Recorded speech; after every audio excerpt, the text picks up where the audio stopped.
Yes, guys, what's going on? Welcome to Stretford, Paddock. I am Adam McCullough. We are back for another Gazzetta United, the place where we go through all the back pages with a little bit of a coffee and, of course, check out the latest news, Manchester United news, Premier League news, all that good stuff. A little bit of Donald Trump and COVID on the front, Colleen Rooney against Rebecca Vardy. To be fair, some of this stuff right here is probably a little bit more interesting than the stuff on the back pages and all this transfer news that we're dealing with. But you know what? We have to keep it locked and we have to keep you covered here on Stretford Paddock. So make sure you're hitting that subscribe button, because if some news breaks, we will be live with that news. Obviously, on deadline day, we will have an action-packed day with you with so much content coming up for you. Live streams, this, that, the other. So make sure you're keeping it locked for that.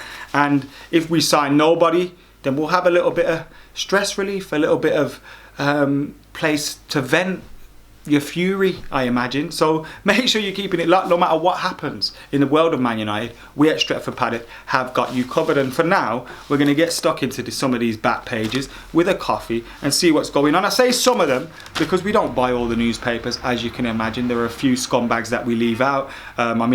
Some of the ones that we get aren't great either, but we try and stick with the lesser of evils. Anyway, and on the back of this newspaper here, we've got Mane tests positive. Reds rocked again as Sadio contracts virus and joins Thiago in isolation. Liverpool have been rocked by another coronavirus case, with Sadio Mane testing positive. That rules him out of tomorrow's visit to Aston Villa. He is the second Reds player revealed to have been struck down after it emerged earlier this week that Thiago had also done it. Obviously, with the international break coming up, if there was ever a time you wanted one of your players to have to go into isolation, to have to, quarantine, it was probably now. But not great news for the current Premier League champions. I'm still not used to saying that one at all. Talking about coronavirus, Prem tell Paulie Moyes to stay away. David Moyes has been told to stay away from tomorrow's game at Leicester after developing coronavirus symptoms following his positive test. Don't know why they're telling him to stay away. Was he planning on rocking up or something? What's going on, Moisey? Were you just going to turn up at the game? He was expected to be more active in the preparations for this match, but was told by the Premier League to stay away. David Moyes does what he wants, obviously. Those chants of "we'll do what we want" got to his head when he was at Old Trafford. Moving on into the inside, and we get some quotes here. Jose Mourinho says he gave his life to Manchester United, and England snub is a reality check for Mason Greenwood, while also continuing from the back pages where it said Solskjaer, we don't need new players to be champions. Now, I've got to say he's been a little bit misquoted here, and it's not only the newspapers that have done it. United fans have been doing it on Twitter as well. If you watch that press conference yesterday, there's no chance you can think that Ole Gunnar Solskjaer is happy with what's going on. He's not going to come into a press conference and say, my squad needs strengthening, I've got no players, I need this, I need that, my team's crap. He's not going to do that because it brings a negative slant towards the players that he's currently got there, the players that he has to rely on. How long do you know? He might have to rely on them for the next 6 to 12 months, some of these players. And he doesn't want to damage morale within the camp. It may already be damaged because of the fact that after a half-decent season last season, after returning Champions League football, after a positive end to the campaign, all that momentum has sort of been lost by the fact that the board could not deliver a decent summer, not even a half-decent summer, not even an average summer. They've given us a below-average summer yet again. And Ole Gunnar Solskjaer kind of has to keep a brave face. He's fuming, you can tell. And he said in that interview, I told them what I want. I have told them what I want. So I feel like he's just been misquoted here. And yes, he did say, we've got players here that we can improve on and everything. But that's true, because towards the back end of last season, I saw a Man United team that was moving in the right direction, that had a lot of things to be positive about.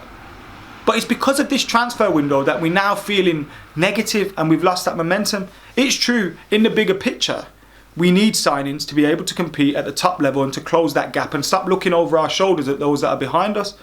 But actually, when we look at this game, for example, on Sunday, we haven't got any injuries. We've got a decent squad and it's an exciting squad. Bruno, Pogba, Greenwood, Rashford, Marshall. They're exciting players. Donny van der Beek arriving. But the problem is, we know our squad isn't good enough.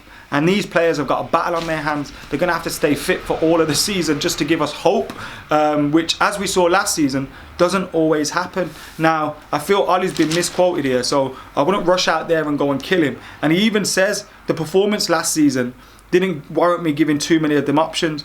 we had 11, 12 or 13 players who played. And I think he's pointing out that, yo, this is how many players we've got in this squad.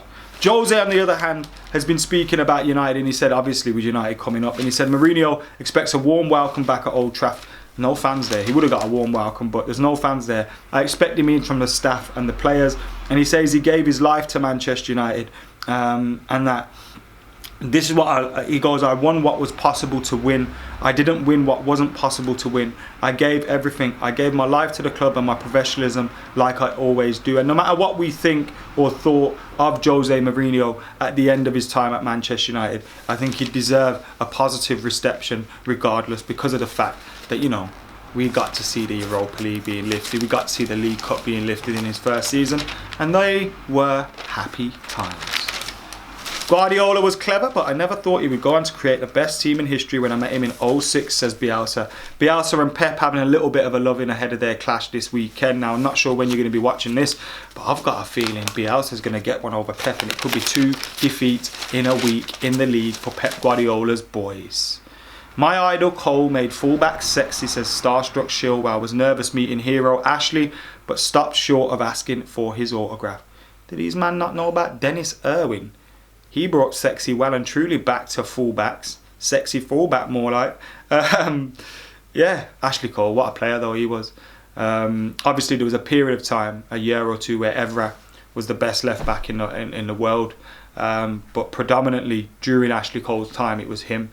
Whether he was at Arsenal or Chelsea. Phenomenal player, phenomenal player. I mean, you think of some of the players England have had over the years and how they wasted those players. Gee, burst. Someone needs to pay for that.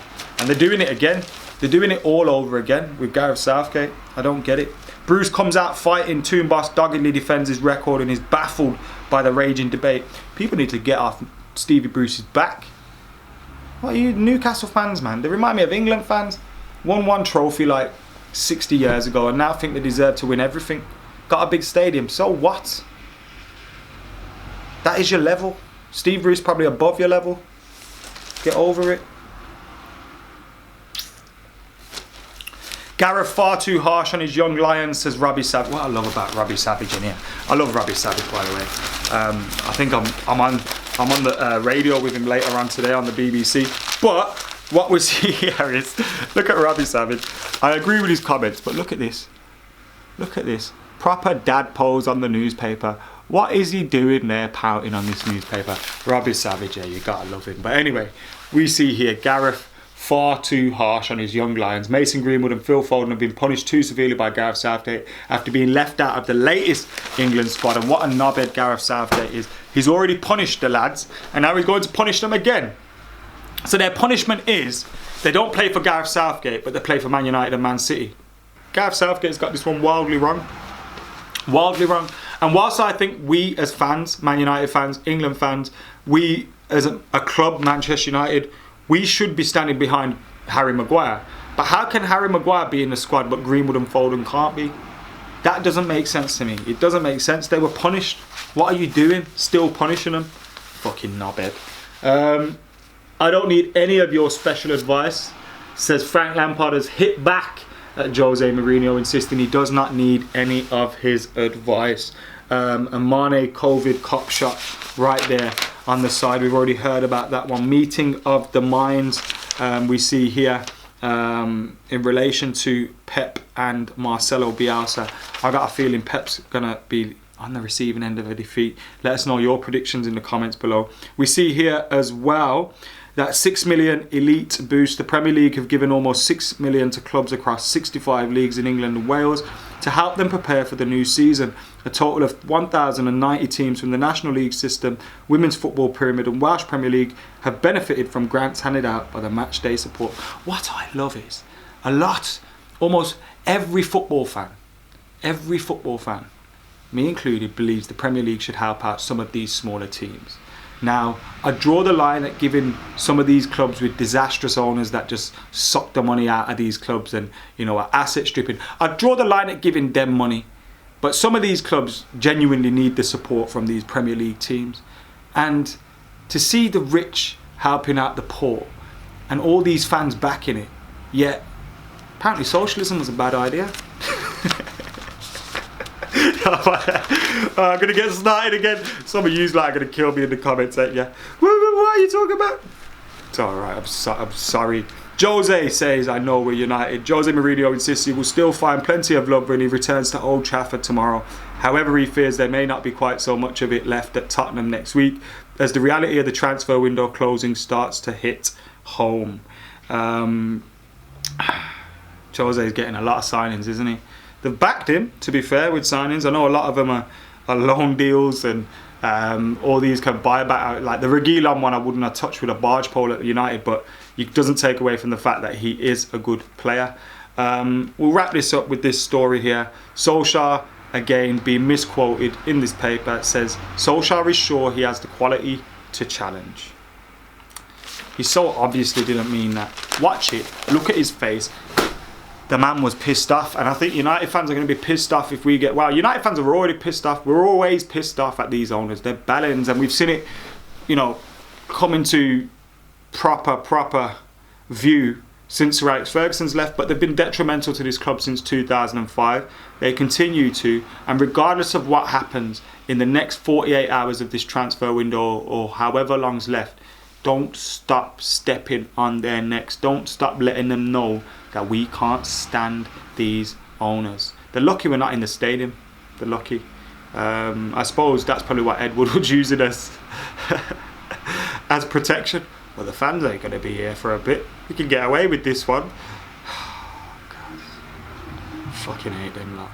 Anyway, guys, thank you for tuning in. Make sure you like, comment, share, subscribe. Keep it locked to Stretford Paddock. For now, I've been Adam McCullough. This has been Premier League Gazette. Well, actually, Premier League Gazette's on my channel. This has been Gazzetta United. I'm Adam McCullough. I'm out of here.